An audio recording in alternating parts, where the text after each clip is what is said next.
اعوذ باللہ من الشیطان الرجیم بسم اللہ الرحمن الرحیم۔ قرآن حکیم میں جو سورتوں کی ایک ترتیب ہے دو انداز پر، اس کا کافی دنوں سے اب تذکرہ نہیں ہوا ہے۔ قرآن مجید کی سورتوں کی ایک تو تقسیم اس اعتبار سے ہے کہ اس کی 7 منزلیں ہیں، تقریباً برابر، لیکن یہ کہ بالکل برابر نہیں ہے۔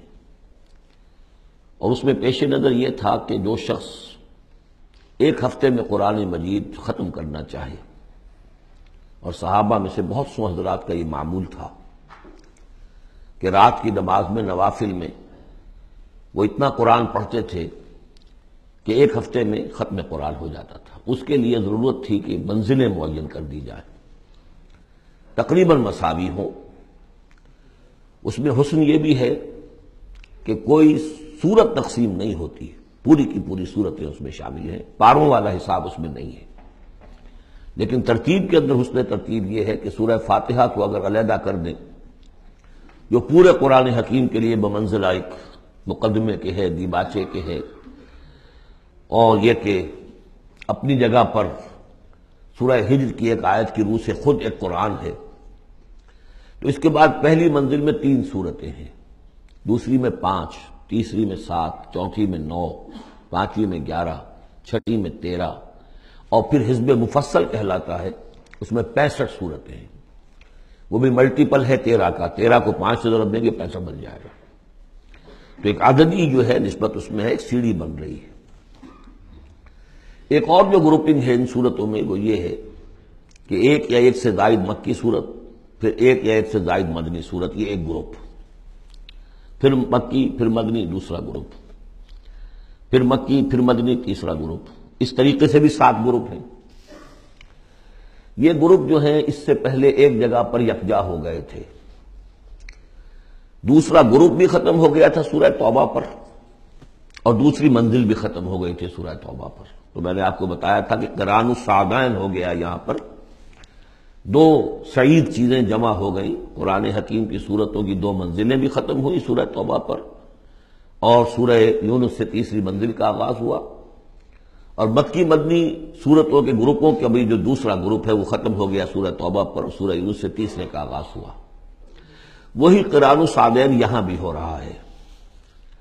سورہ حجرات پر مکی اور مدنی صورتوں کا بھی گروپ ختم ہوا، لیکن وہ 5واں گروپ ہے، اور منزل بھی ختم ہوئی، لیکن وہ 6ٹھی منزل ہے۔ یہاں وہ برابر نہیں ہے، وہاں دوسری منزل اور دوسرا گروپ یکجا ختم ہوا، تیسری منزل تیسرا گروپ یکجا شروع ہوا۔ یہاں سورہ قاف سے آگے یہ ایک منزل ہے، اس کو حزب مفصل کہتے ہیں، اور دوسری یہ کہ یہیں سے 6ٹھی جو گروپنگ ہے مکی اور مدنی صورتوں کی وہ شروع ہو رہی ہے سورہ قاف سے۔ سورہ قاف سے لے کر سورہ واقعہ تک اس میں 7 سورتیں جو ہے مکیات ہیں، پھر سورہ حدید سے لے کر سورہ تحریم تک 10 سورتیں مدنی ہیں۔ اور یہ اس اعتبار سے بھی ایک عجیب حسن ہے اس میں کہ جیسے پہلے گروپ میں مکی صورت صرف سورہ فاتحہ ہے، اور مدنی صورتیں 6.25 پارے پر پھیلی ہوئی، سورہ بقرہ، سورہ آل عمران، سورہ نساء، سورہ مائدہ۔ لیکن یہ کہ اگلا جو گروپ ہے وہ متوازن ہے، 2 سورتیں مکی 2 مدنی، سورہ انعام، سورہ اعراف مکیات، سورہ انفال، سورہ توبہ مدنیات۔ ادھر بھی یہ ہے کہ جب آپ آخر سے چلیں گے تو جو آخری گروپ ہے 7واں گروپ، وہ بالکل برعکس ہے پہلے گروپ کے، کہ تقریباً سارا کا سارا مکی صورتوں پر مشتمل ہے۔ مدنی صورتیں 2 تو وہ ہیں جو بالاتفاق مدنی ہیں، آخر بمعوذتین، باقی کے بارے میں اختلاف ہے، وہ میں بعد میں عرض کروں گا، لیکن بہت کم ہے۔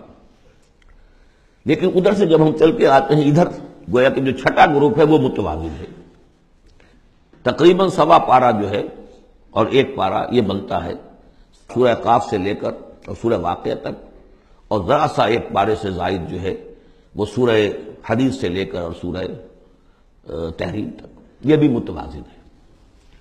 پھر خاص طور پر اس میں جو یہ مکی صورتیں ہیں، سورہ قاف سے سورہ واقعہ، سورہ قاف، سورہ ذاریات، سورۃ الطور، سورۃ النجم، سورۃ القمر، سورۃ الرحمن، سورۃ الواقعہ، یہ ایک اعتبار سے قرآن حکیم کا حسین ترین حصہ ہے، یعنی عربی ادب کے اعتبار سے صوتی آہنگ کے اعتبار سے، ڈیوائن میوزک جسے میں کہتا ہوں، قرآن کا ڈیوائن میوزک، چھوٹی چھوٹی آیتیں، ردم ہے اور فلو ہے تیز، الفاظ کے اندر بھی ایسا معلوم ہوتا ہے جسے نگینے جڑ دیے گئے ہوں۔ چنانچہ انہی میں سے ایک سورت وہ ہے سورت الرحمن، جس کے بارے میں حضور نے فرمایا سورت الرحمن عروس القرآن، یہ قرآن مجید کی دلہن ہے۔ یہ صورتیں جو ہے اس اعتبار سے، یہ قرآن مجید میں ادبیت کے اعتبار سے، فصاحت و بلاغت کے اعتبار سے یہ چوٹی پر ہے۔ ان میں سورہ قاف تو بڑی جامع ہے اور بہت منفرد صورت ہے اپنے مزاج کی، جیسا کہ میں عرض کرتا رہا ہوں آپ سے، بعض صورتیں منفرد ہیں، باقی 6 جو ہیں وہ 3 جوڑوں کی شکل میں وہ نمایاں ہوتا چلا جائے گا، کہ جیسے سورہ زاریات اور سورۃ الطور ایک جوڑا ہے، پھر سورۃ النجم اور سورۃ القمر، ستارہ اور چاند، ان کا جو آپس میں ربط ہوتا ہے وہ سب کو معلوم ہے، یہ ایک صورت، یہ ایک جوڑا ہے۔ پھر سورۃ الرحمن، سورۃ الواقعہ، یہ ایک جوڑا ہے۔ آج ہماری کوشش یہ ہوگی کہ یہ 7 کی 7 صورتیں جو ہیں ان کا ہم ترجمہ کر لیں۔ اب بسم اللہ کیجئے۔ یہ آپ کو معلوم ہے کہ یہ جو اب جو 2 گروپس آ رہے ہیں مکی صورتوں کے، بار بار کہہ چکا ہوں کہ ان کا زمانہ نزول ابتدائی 4 سال، یہاں سے جو لے کر آخر تک جو صورتیں ہیں، یہ ابتدائی جو 4 سال ہیں حضور کے قیام مکہ کے، اس میں نازل ہوئی۔ اور نمبر 2 یہ کہ ان صورتوں کے اندر انذار، آخرت کا انذار، یہ اس کا مرکزی مضمون ہے، اس لیے کہ حضور صلی اللہ علیہ وسلم کو جو پہلا حکم دیا گیا تبلیغ کے ضمن میں وہ انذار کا تھا۔ تبلیغ کے ضمن میں آپ کی نبوت کا ظہور میں بتا چکا ہوں آپ کو کہ وہ تو ہو گیا تھا، سورۃ العلق کی آیات سے 5 آیات نازل ہوئی، نبوت محمدی کا ظہور ہو گیا، لیکن اس میں تبلیغ کا حکم نہیں ہے۔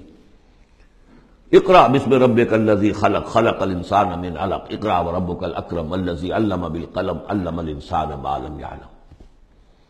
لیکن یہ کہ جب سورۃ المدثر کی آیات نازل ہوئی شروع کی 7، اور میں سب سے پہلی کیا ہے، یا ایھا المدثر قم فانذر، اے لحاف میں لپٹ کر لیٹنے والے صلی اللہ علیہ وسلم اب کھڑے ہو جاؤ، کمر کس لو اور خبردار کرو۔ یہ خبردار کرنا کس بات کا ہے کہ تم یہ نہ سمجھو کہ زندگی بس یہی زندگی ہے، کھاؤ پیو عیش کرو بس بات ختم ہو گئی، کوئی پوچھ گچھ نہیں، کوئی محاسبہ نہیں، کوئی دوبارہ جی اٹھنا نہیں۔ تمہیں ایک خالق اور مالک نے پیدا کیا ہے، اس نے اس کائنات کو بنایا ہے، یہ کائنات بھی دائمی نہیں ہے، اسے بھی ایک وقت میں ختم ہونا ہے، اور تمہیں معلوم ہے کہ تمہاری زندگی تو دائمی ہے ہی نہیں، تمہیں ایک وقت میں مرنا ہے۔ لیکن یہ کہ مرنے کے بعد پھر تمام انسانوں کو دوبارہ زندہ کیا جائے گا، اور پھر ان کا حساب کتاب ہوگا، جواب دہی ہوگی۔ You will have to face the grand accountability of the day of judgment, جواب دہی کرنی ہوگی، حساب کتاب ہوگا اعمال کا، اور اس کا پھر جزا و سزا کے فیصلے ہوں گے۔ یہ ہے انذار۔